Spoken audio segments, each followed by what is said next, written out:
अस्सलाम वालेकुम. Myself Sunera Rajput. Welcome to Learner Academy. Today is our fourth lecture on positive psychology. जो आज का हमारा टॉपिक है लेक्चर का है वो है classification and measurement of human strength. आज हमने इसके अंदर क्या करना है, हमने क्लासिफिकेशन करनी है इलनेस की, कि जो बीमारी होती है उसकी जो क्लासिफिकेशन हम लोगों ने वो करनी है. जो पहले अर्ली क्लासिफिकेशन मतलब कि बहुत पहले से जो क्लासिफिकेशन हुई थी वो ये थी कि work on the classification of Indian had 2000 years head start on the more recent effort to classify strength and positive outcome. के इन्होंने 2000 साल पहले से ही इसके ऊपर कह लो क्लासिफिकेशन करना शुरू कर दी थी, और इनको पॉजिटिव आउटकम्स जोन से थे वो मिले थे. जो लोग इस पर रिसर्च कर रहे थे कि जो इलनेस होती है, बीमारी होती है, वो मतलब उसकी कितनी टाइप्स हैं, उनको कितनी क्लासों में जोन सी होती है, वो डिफाइंड जोन से होता है, वो किया गया है. उसके बाद है it is easy to understand why we have better understand of human weakness than we do with of strength. मतलब इससे क्या हो गया कि जब उन्होंने रिसर्च शुरू की तो बहुत ज़्यादा इजी हो गया इंसान को समझना, उसके अंदर मतलब उसकी वीकनेस, उसके स्ट्रेंथ को समझना बहुत ज़्यादा इजी हो गया.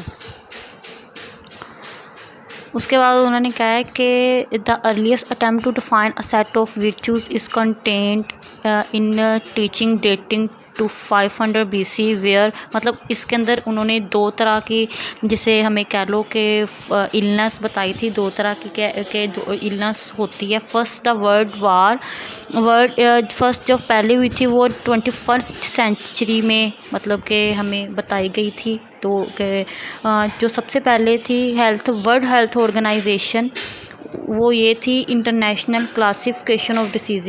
इंटरनेशनल मतलब कि जितनी इस बुक के अंदर इसके 10 एडिशन है, मतलब इसकी 10 एडिशन इस तक पब्लिश हो चुके हैं. तो 10 एडिशन में जब भी कोई नई डिसीज़ आती है उसके बारे में इसमें मतलब रिसर्च जितनी भी होती है वो ऐड कर दी, जितनी भी रिसर्च होती है वो इसके अंदर ऐड कर दी जाती है. तो इस तरह से इसके अंदर ओवरऑल जितनी भी डिसीज़ हैं, हमारे सर्कुलेटरी सिस्टम, हमारा जो सा रिस्पिरेटरी सिस्टम है, हमारी आइज़ का जितनी भी डिसीज़ हैं वो इसके अंदर मेंशन है इंटरनेशनली तौर पर. और एक उसके बाद जो सेकंड इलनेस की इन्होंने बताई थी, वो जो सेकंड था वो थी द अमेरिकन साइकेट्रिक एसोसिएशन. उन्होंने इंट्रोड्यूस करवाई थी डायग्नोसिस एंड स्टैटिकल मैनुअल, जिसे DSM कहते हैं.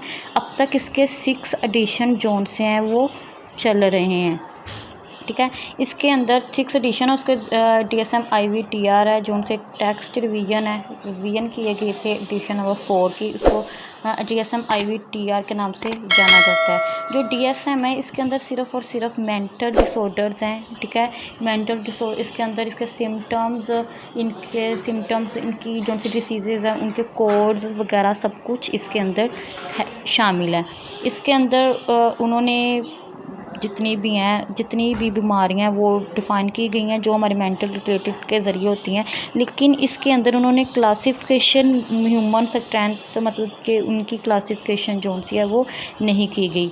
ठीक है, इसके अंदर सिर्फ़ और सिर्फ हमारी बात की जा रही है उसके ऊपर मेंटल डिसऑर्डर्स में, जिसके अंदर हमारे शिज़ोफ्रेनिया है, हमारा मतलब कि डिप्रेशन, बाइपोलर आ जाता है, ऑब्सेसिव कंपल्सिव डिसऑर्डर है. जितने भी डिसऑर्डर ऐसे जो हमारे मेंटल से रिलेटेड है, हमारे मेंटल हेल्थ से रिलेटेड है, वो सारे के सारे इसके अंदर कहे गए. तो जो आज का था वो हमने बस इधर तक की थी. हमने क्लासिफिकेशन करनी थी अपनी इसकी कि हमारी जो क्लासिफिकेशन ऑफ इलनेस की कितनी होती है. तो हमने क्या देखा, क्लासिफिकेशन ऑफ इलनेस 2 है. सबसे पहले ICD है और उसके बाद है DSM है. ठीक है, DSM को साइकोलॉजी में और जो साइकेट्री में दोनों में इसको यूज़ किया जाता है. और इसके अंदर मतलब 200-300 से ज़्यादा मतलब कि जोन सी है डिसीज़ हैं. जो DSM 5 जो अब चल रहा है, तो DSM 6 जो है वो भी हो गया हुआ है.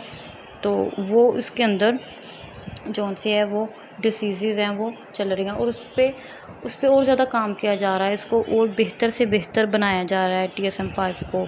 ठीक है, हर एडिशन में एक नई चीज़ सामने आती है नई। तो आज के टॉपिक में हमारा जो टॉपिक था वो यहीं पे वाइंड अप होता है कि आज हमने क्लासिफिकेशन की थी इलनेस की।